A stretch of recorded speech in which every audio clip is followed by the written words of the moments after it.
Mais le troupeau est remonté boire, là, on le voit. Donc, faut être très clair, hein, comment dire, le petit étang, là, c'est une grosse mare, hein, en fait, a été faite par mon père en 1977.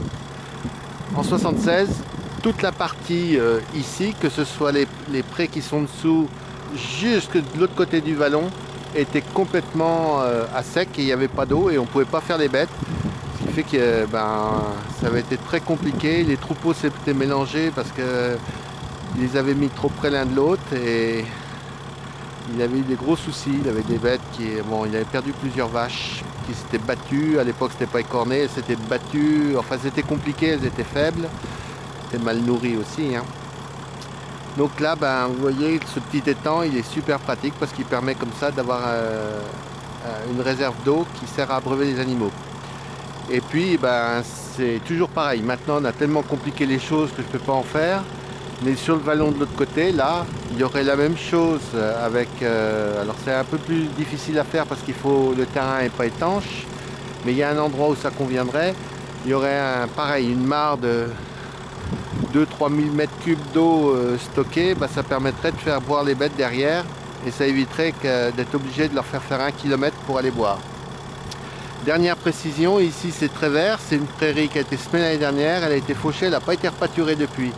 Je suis coincé parce que les clôtures là sont pas suffisamment solides, donc j'ai un lot à droite que j'ai fait pâturer au fil électrique plus loin.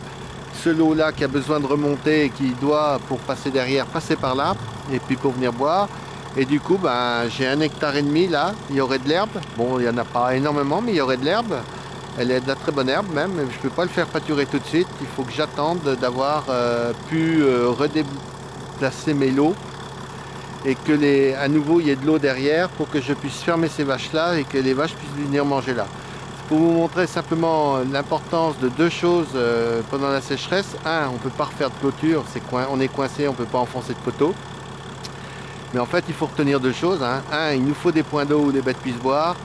Et deux, il nous faut des très bonnes clôtures avec des chemins d'accès comme j'ai fait là.